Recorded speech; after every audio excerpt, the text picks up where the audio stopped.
For most of human history, the night sky has been a mystery painted in light. We looked up, saw stars, and imagined gods, animals, stories. But deep down, in every civilization, there was also a quieter question, one that sat beneath the myths and the constellations. A question as old as wonder itself. Are we alone? The ancient Greeks speculated about other worlds. So did Islamic astronomers in the Golden Age of Baghdad. Giordano Bruno even died for saying that stars were suns, and those suns might have planets like ours. But these were ideas. Beautiful, dangerous, unprovable ideas. The truth is, we didn't know. We didn't have the tools. For centuries, the only planets we knew were those in our own solar system. Mercury through Saturn, then Uranus, Neptune, and Pluto, though Pluto would eventually be demoted. Every new one was a triumph of observation. But even these worlds, our neighbors, were hard to study. They were dots of light, flickering through atmosphere. And the idea of spotting planets around other stars? That wasn't just improbable. It was impossible. Because stars are too bright, their light drowns out everything around them. It's like trying to see a firefly next to a searchlight from a continent away. Even if other planets were there, we had no way of seeing them. But science doesn't like being told no. In the 1980s and 1990s, something started to shift. Telescopes got sharper, instruments more precise, and astronomers began noticing something strange, tiny wobbles in starlight. Imperceptible to the human eye, but measurable. Some stars seemed to sway, ever so slightly, as if something invisible were tugging on them. That something was gravity, and the most likely explanation? A planet, orbiting unseen, pulling its star with a force just strong enough to be detected. In 1992, the first real confirmation arrived, not around a sun-like star, but a pulsar, a dead remnant of a massive explosion. It wasn't what anyone expected, but it was there, a planet, proven, a world beyond our solar system. 3 years later, in 1995, Swiss astronomers Michel Mayor and Didier Queloz announced the first confirmed planet orbiting a sun-like star, 51 Pegasi b. It was a gas giant, scorching hot, too close to its star to host life as we know it. But it was real, and it changed everything. For the first time in human history, the question, are there planets around other stars, had an answer. Yes. And if one star had a planet, others must too. Astronomy suddenly became a treasure hunt. Scientists started looking everywhere, measuring dips in brightness, scanning for wobbles, analyzing spectra. The universe, once empty of known planets, began to fill with them. At first, they were mostly hot Jupiters, massive gas giants orbiting close to their stars, easy to detect. But over time, more diversity emerged. Smaller planets, colder ones, some rocky, some icy, some completely unlike anything we'd seen. It wasn't just that planets existed. It was that they were everywhere. By the early 2000s, we were finding hundreds, then thousands. But even then, something gnawed at the edge of each discovery. These planets were fascinating, yes, but none of them were Earth. Not in size, not in temperature, not in habitability. The Holy Grail wasn't just a planet. It was another Earth, a twin, a world with blue oceans, white clouds, and perhaps something breathing under its sky. The problem was, we were trying to find a mirror in a hall of shadows. These planets didn't shine. They didn't announce themselves. To find them, we needed more than luck. We needed something better. We needed Kepler. When the Kepler Space Telescope launched in 2009, it didn't promise spectacle. It didn't take pictures like Hubble or send back color images of nebulae. It had one job: to stare at 150,000 stars and do nothing but watch. Watch, and wait for the smallest flicker. The idea was simple. If a planet crossed in front of its star, from our point of view, it would block a tiny bit of light. Maybe just 1%, sometimes less. But Kepler could measure that.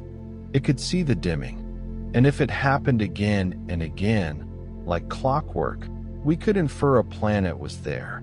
This method, called the transit method, transformed the field. Kepler didn't find one planet. It found thousands. Worlds of every shape and distance, some so close to their star that a year lasted mere days, others that circled dim red suns at a comfortable distance.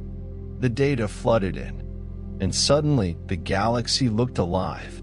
But amid all the numbers and charts, one truth began to emerge, a truth that felt like science fiction just a generation before. Planets are normal. They're not rare jewels in a sea of void. They're part of the structure. Most stars have them. Maybe all. The night sky changed after Kepler. Not in what we saw, but in what we understood. Every dot of light became a system, a sun with potential, a story with missing pages. And now that we knew where to look, the next question was clear. Could one of them be Earth? When Kepler opened its mechanical eye to the stars, it didn't drift from target to target like other telescopes. It fixated. It locked its gaze on a small patch of sky, just a tiny sliver near the constellation Cygnus, and watched, unblinking, for years. To a casual observer, it might have seemed pointless. That patch contained no blazing galaxies or famous nebulae, no bright fireworks of star formation, just ordinary stars, hundreds of thousands of them. But what Kepler was searching for wasn't light. It was shadow.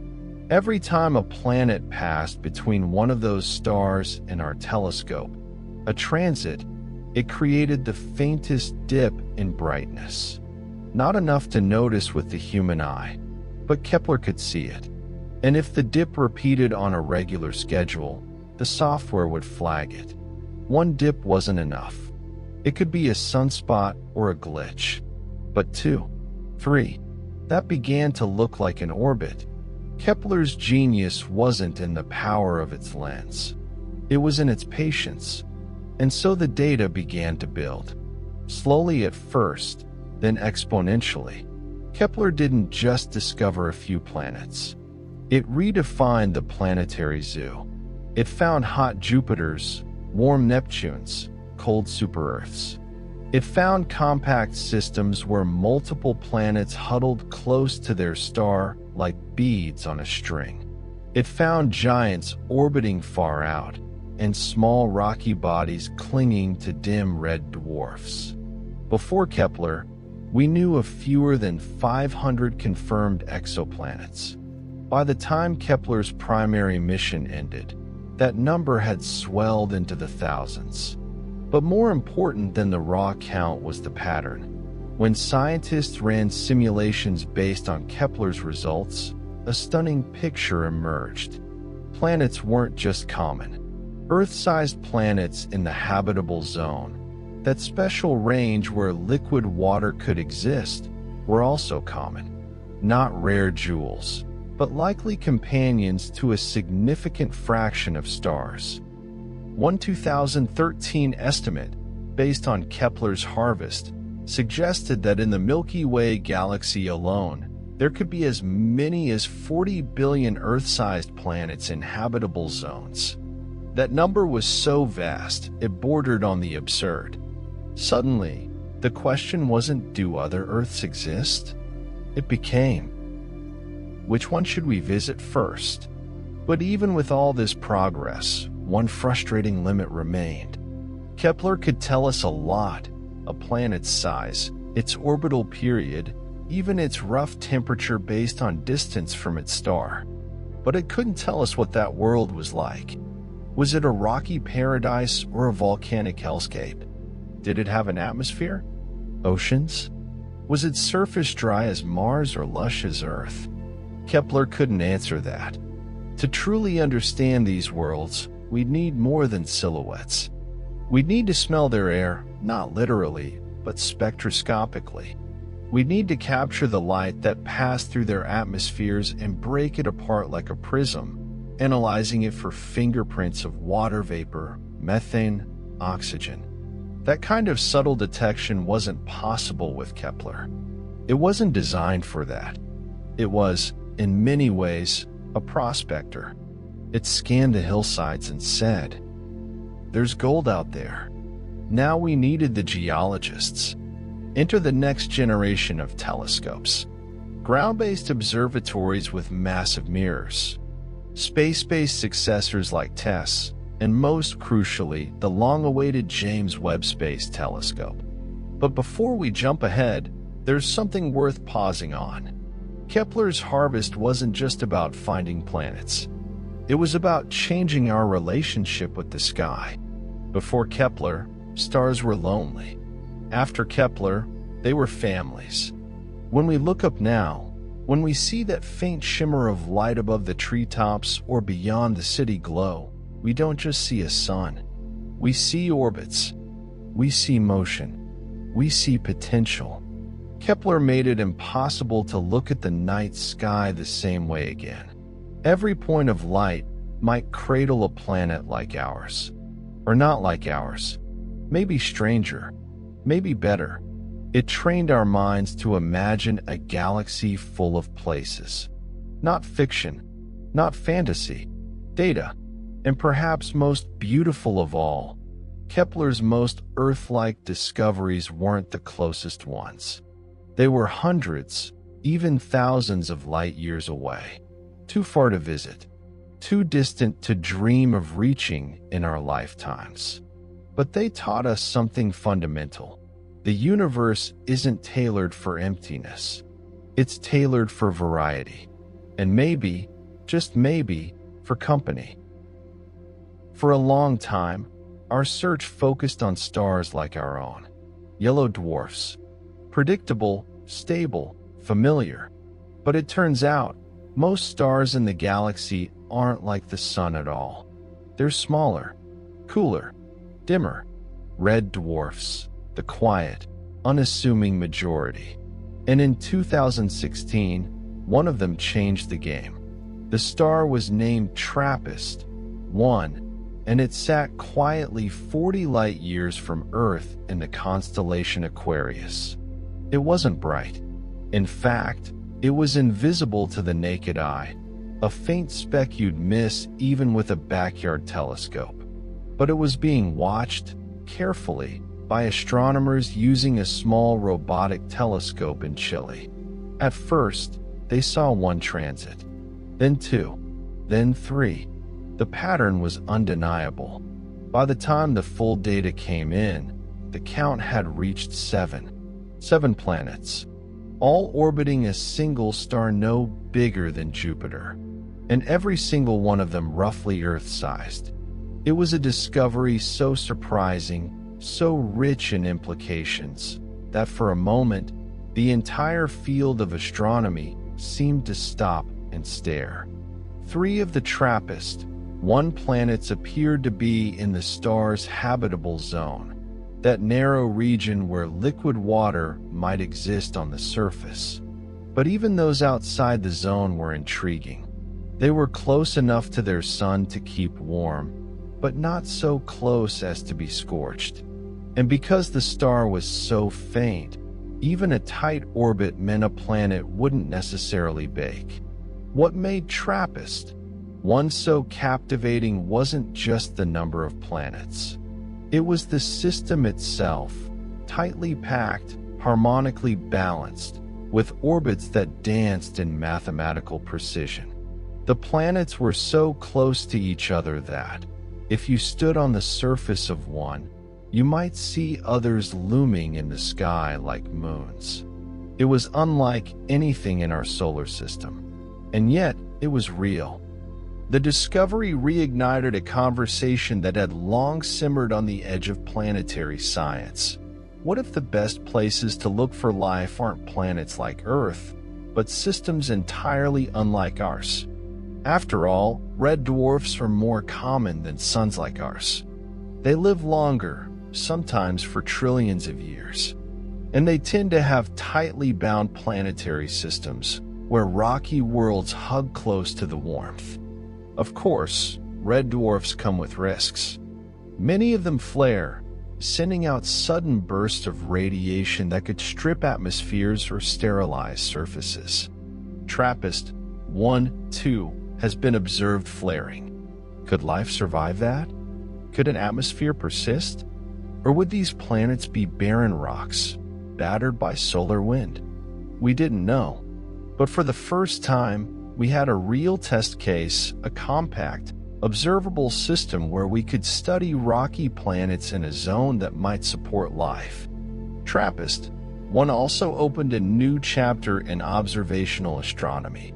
Because the planets were so close to their star, and the star itself was so dim, they created ideal conditions for atmospheric study. Every transit gave us a chance to catch starlight as it passed through the thin veils of gas around each world. That starlight, when broken apart, could tell us what the atmosphere was made of. Hydrogen? Carbon dioxide? Water vapor? TRAPPIST-1 wasn't just a marvel of architecture. It was a scientific goldmine. With the James Webb Space Telescope finally operational, researchers lined up their priorities. TRAPPIST-1 was near the top of almost every list. And for good reason. If we were going to find signs of habitability or even hints of life, this system was one of our best chances.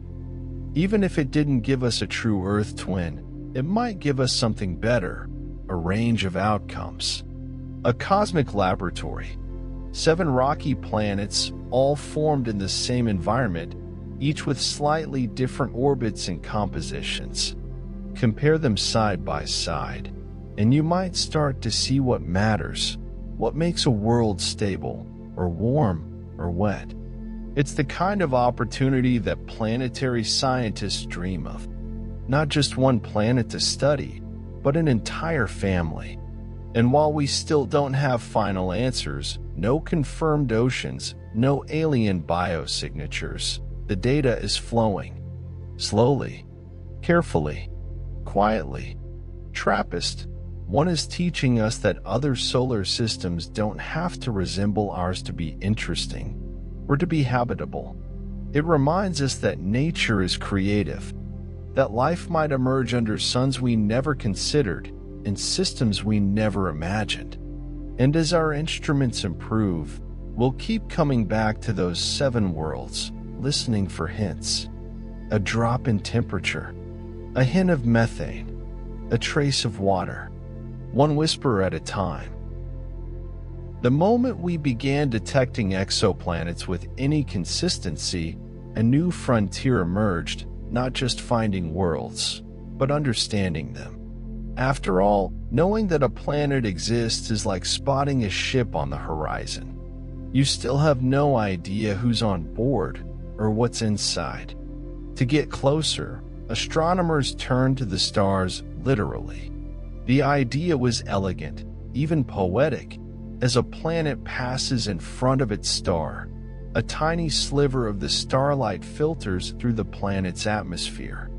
That light, having passed through alien air, arrives here altered, tinted by the chemistry it encountered. If we can catch that light and break it apart into a spectrum, we can detect the fingerprints of molecules. It's like reading the atmosphere's diary by candlelight. The first big hope was water vapor, not because it's proof of life, but because it's a precondition. Where there's water, there might be oceans. Where there are oceans, there might be biology.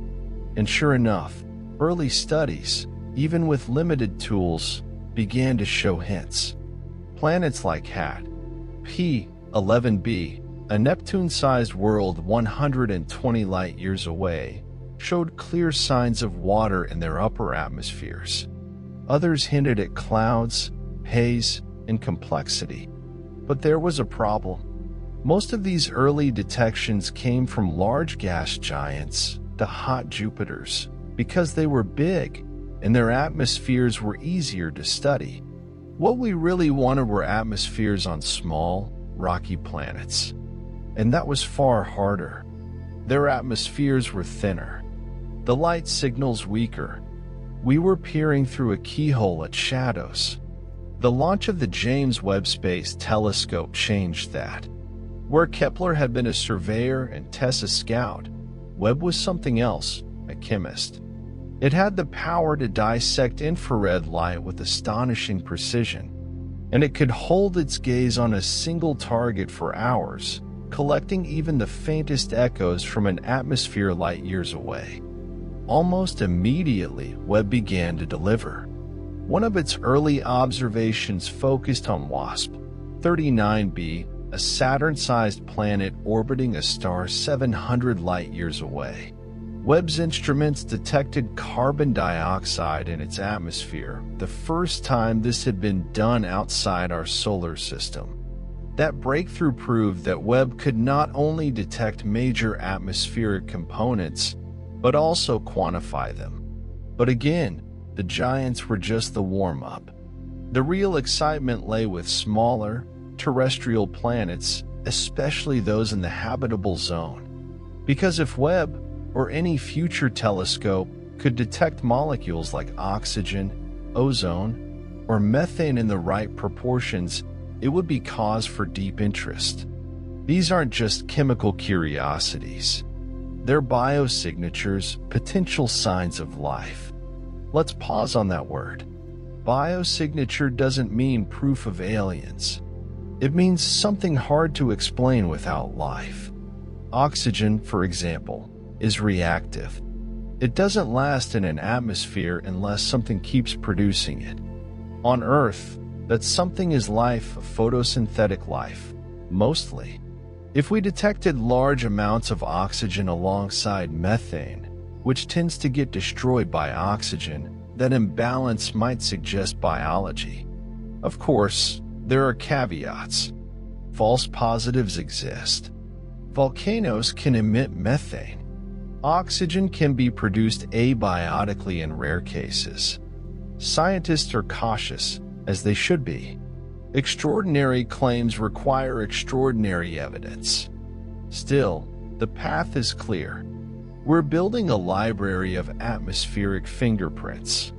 Every new observation teaches us what's possible, what's plausible, and what's puzzling. Webb's sensitivity also allows for climate modeling. By measuring the composition of a planet's atmosphere, we can estimate greenhouse effects, surface temperatures, even wind patterns. It's not just about finding life, it's about finding conditions where life could begin, evolve, and endure. And this is where the concept of the habitable zone begins to bend. Traditionally, it's defined by distance from a star, the Goldilocks zone, where it's not too hot, not too cold. But that's overly simplistic. A planet's atmosphere can trap heat or deflect it. Clouds can warm or cool. Rotation rates, magnetic fields, even continents, if they exist, affect climate.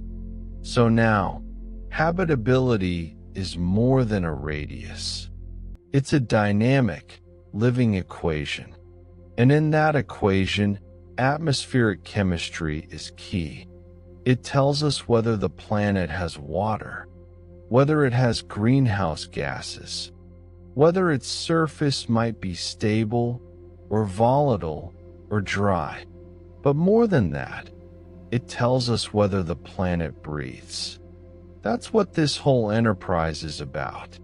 Listening in the quiet of space for the faintest exhale from a distant world.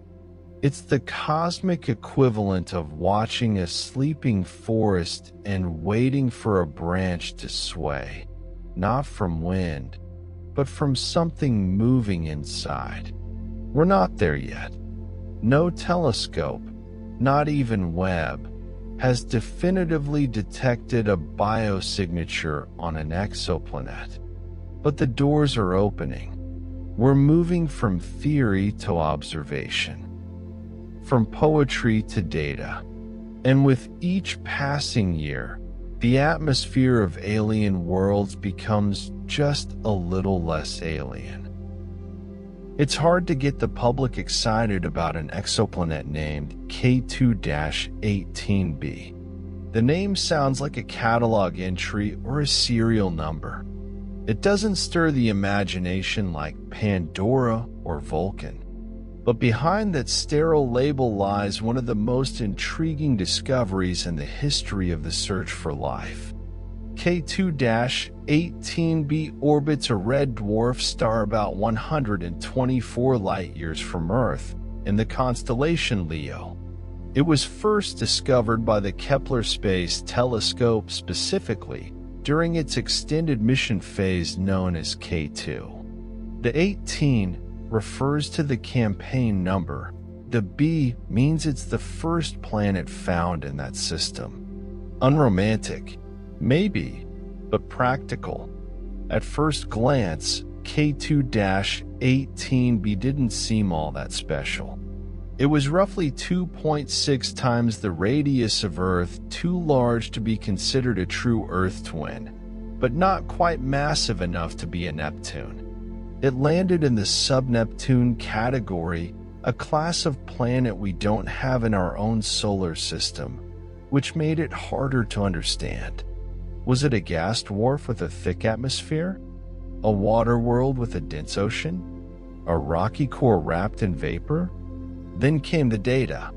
In 2019, using the Hubble Space Telescope, scientists announced the detection of water vapor in the atmosphere of K2-18b, the first time this had ever been observed on a potentially habitable zone exoplanet. That phrase, water vapor in a habitable zone, sent ripples through the astronomical world. It wasn't proof of oceans. It wasn't even proof that the planet had a surface where water could pool. But it meant the atmosphere held at least some of the ingredients we associate with life. And then came the James Webb Space Telescope. In 2023, Webb turned its infrared gaze toward K2-18b, and what it found was even more tantalizing. Not only did Webb confirm the presence of water vapor, it also detected carbon dioxide and methane, gases that, on Earth, are often linked to life.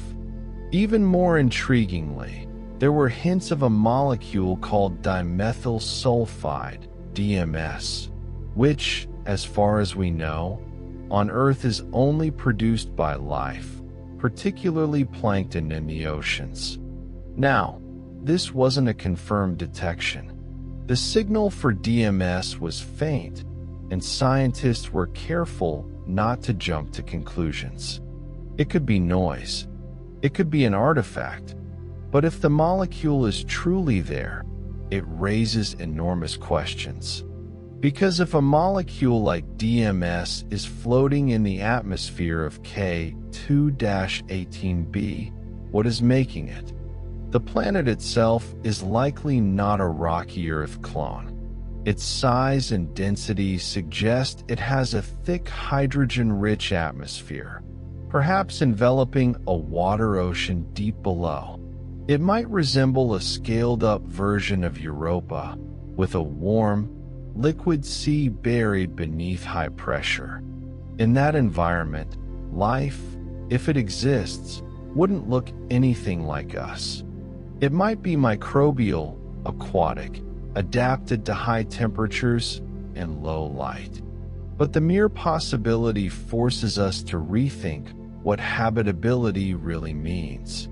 For decades, our mental image of a habitable planet was a sunlit Earth with green plants and blue skies. But K2-18b challenges that. It asks, What if life thrives in darkness? What if it breathes different air? What if our standards are too narrow? There are skeptics, of course. Some argue that planets like K2-18b, with their thick atmospheres and high pressures, are more likely to resemble gas dwarfs, too hot and chaotic for stable conditions. Others question the reliability of the spectral data, pointing out that clouds, hazes, and unknown chemical reactions can all muddy the picture. But even the skeptics agree on one thing. K2-18b is important because it's close enough to study, big enough to yield signals, and strange enough to expand our thinking. It has become a flagship in the fleet of exoplanet science, a test case, a challenge, a mystery. And perhaps more than any other world, K2-18b embodies the new phase of our exploration. We're no longer just counting planets. We're trying to read their stories. And in the case of K2-18b, the story may be written in water. That's why scientists are already planning follow-up observations. Webb will return to K2-18b again and again, refining its measurements. Future missions, like the Habitable Worlds Observatory, may eventually take a deeper look. And if one day we build a telescope powerful enough to image the planet directly, perhaps we'll see glints of cloud, or bands of weather, or something else entirely. Something we don't yet have words for. But until then, we listen. We wait. We watch the signals as they cross the void. And we hold our breath. When the James Webb Space Telescope finally launched on December 25, 2021, after decades of design delays, engineering setbacks, and budget overruns, it carried more than instruments. It carried expectations. Astronomers called it the most powerful space observatory ever built. Journalists called it a time machine. The public, weary from years of postponement, held its breath. And then, as it unfolded its golden mirrors and slid into orbit around the second Lagrange point, 1.5 million kilometers from Earth, the silence of space filled with potential. James Webb wasn't designed solely to search for exoplanets. Its core mission was broader, to study the early universe, the birth of galaxies, the formation of stars. But as with so many tools of exploration, its unintended uses may end up being its most profound. Because in the quest to find another Earth, Webb has become our sharpest blade. Unlike Hubble, which primarily observes invisible and ultraviolet light, Webb sees in the infrared. This difference is critical. Infrared light can pass through clouds of dust and gas. It can reveal cooler objects, like distant planets that don't shine brightly but emit their own subtle warmth. And perhaps most importantly, it allows for the detailed analysis of atmospheric signatures. Every time a planet passes in front of its star, a transit, a tiny portion of the starlight filters through the planet's atmosphere, if it has one. That light carries a fingerprint, an absorption spectrum marked by the molecules it encountered: water vapor, methane, carbon dioxide, perhaps even oxygen or ozone. Before Webb, we could barely glimpse these signals. With Webb, they begin to speak. When the James Webb Space Telescope finally launched on December 25, 2021, after decades of design delays, engineering setbacks, and budget overruns, it carried more than instruments. It carried expectations. Astronomers called it the most powerful space observatory ever built. Journalists called it a time machine. The public, weary from years of postponement, held its breath. And then, as it unfolded its golden mirrors and slid into orbit around the second Lagrange point. 1.5 million kilometers from Earth, the silence of space filled with potential. James Webb wasn't designed solely to search for exoplanets. Its core mission was broader, to study the early universe, the birth of galaxies, the formation of stars. But as with so many tools of exploration, its unintended uses may end up being its most profound. Because in the quest to find another Earth, Webb has become our sharpest blade. Unlike Hubble, which primarily observes invisible and ultraviolet light, Webb sees in the infrared. This difference is critical. Infrared light can pass through clouds of dust and gas. It can reveal cooler objects, like distant planets that don't shine brightly but emit their own subtle warmth. And perhaps most importantly, it allows for the detailed analysis of atmospheric signatures. Every time a planet passes in front of its star, a transit, a tiny portion of the starlight filters through the planet's atmosphere, if it has one. That light carries a fingerprint, an absorption spectrum marked by the molecules it encountered: water vapor, methane, carbon dioxide, perhaps even oxygen or ozone. Before Webb, we could barely glimpse these signals. With Webb, they begin to speak. Already, scientists are planning what comes next. The Habitable Worlds Observatory, expected to launch in the 2030s, will take Webb's mission further, combining spectroscopy with high-contrast imaging to directly observe Earth-sized planets in the habitable zones of Sun-like stars. That word, directly, is key. It means seeing a planet not as a transit signal, but as a dot of reflected light, and from that light, extracting colors, clouds, and chemistry. To do that, new technologies are being developed: coronagraphs to block starlight, star shades to cast artificial shadows, interferometers to link telescopes across distances. Webb showed us the path, but it also raised the stakes. Because the more clearly we see these distant worlds, the more the silence becomes unbearable. The more vivid the atmospheres, the more compelling the question: what's under them? Webb hasn't found life. It may never do so, but it has changed the game. Not with a bang, but with clarity. It proved that we can analyze the air of a planet 120 light-years away. It proved that we can detect chemistry beyond our solar system. And it proved that the tools we once dreamed of, the dreams of Sagan, Drake, and others, are now real. They float in space. They beam us light. They ask us to listen. And so we do. It's the question that lives beneath every telescope image, every spectral analysis, every scientific paper about exoplanets. When will we actually know? Not hope, not hypothesize, but know, definitively, unshakably, that life exists elsewhere. The truth is, we don't. Not yet.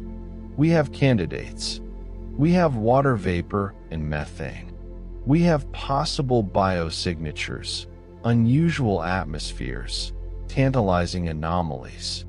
But we don't have the moment, the sentence that says, this is it. And that waiting, that uncertainty, is both a burden and a gift. Because the search itself has value. It's not just about the destination. It's about what the journey reveals, about science, about patience, about us. Still, it's worth asking, what would it actually take to cross the line from maybe to yes? In the field of astrobiology, there's no single metric. Instead, there's a growing consensus around the idea of converging lines of evidence. That means a combination of atmospheric chemistry, planetary conditions, and statistical confidence strong enough to rule out non-biological explanations. Imagine, for instance, that James Webb, or a future telescope, detects large amounts of oxygen on a rocky planet in the habitable zone. And alongside that oxygen, we find methane. And we can't find a way for volcanic activity or photochemistry to explain both gases coexisting. That's not proof, but it's a signal. Then suppose we observe seasonal variations in the gases, patterns that suggest something is producing and removing them rhythmically, like breathing. That strengthens the case. Then maybe, with direct imaging, we detect surface reflectance changes, colors that don't match rock or ice, but resemble chlorophyll or pigments. Now we're talking about a probability so high that skepticism begins to waver. Now scientists start using cautious but powerful phrases, consistent with life, strong evidence of biosignatures, no known abiotic explanation. Imagine, for instance, that James Webb, or a future telescope, detects large amounts of oxygen on a rocky planet in the habitable zone. And alongside that oxygen, we find methane. And we can't find a way for volcanic activity or photochemistry to explain both gases coexisting. That's not proof, but it's a signal. Then suppose we observe seasonal variations in the gases, patterns that suggest something is producing and removing them rhythmically, like breathing. That strengthens the case. Then maybe, with direct imaging, we detect surface reflectance changes, colors that don't match rock or ice, but resemble chlorophyll or pigments. Now we're talking about a probability so high that skepticism begins to waver. Now scientists start using cautious but powerful phrases, consistent with life, strong evidence of biosignatures, no known abiotic explanation. Eventually, the data stacks up. Peer review slows. Models are tested and retested. And then, slowly, the headline emerges. We may not be alone, but we're not there yet. And in truth, we might not get there in this decade, or even the next. Why? Because science is slow. Carefully, necessarily slow. Extraordinary claims require extraordinary evidence and instruments capable of gathering it. We're building those instruments now. Webb was step 1. The Habitable Worlds Observatory will be step 2. The Louvre mission, if it launches, might take us even further. And private companies, from Blue Origin to SpaceX, are laying the groundwork for deeper space infrastructure that could one day allow robotic probes to launch far beyond our solar neighborhood. And yet, there's another possibility. Maybe we won't find life there. Maybe we'll find it here, in a Mars soil sample, in the subsurface oceans of Europa or Enceladus. If alien microbes exist on icy moons just a few billion kilometers away, that could rewrite our understanding of how common life might be in the universe. Or maybe, and this is the hardest possibility, we're alone. Not forever, but for now. Maybe Earth is rare. Not just in chemistry, but in history. Maybe the timing, the atmosphere, the magnetic field, the moon, the stable orbit, maybe they all had to align perfectly and did so only once in a trillion chances. That's sobering, but it's also clarifying. Because even if life is rare, it's here. And that makes it precious, worth studying, worth preserving. But most scientists are not pessimists. The data points toward abundance, toward complexity, toward variety. We've already found over 5,000 confirmed exoplanets, and tens of thousands more candidates. Some of them are rocky, some are warm, Some have water, and that's with less than 3 decades of serious searching. Give it another 10, another 20.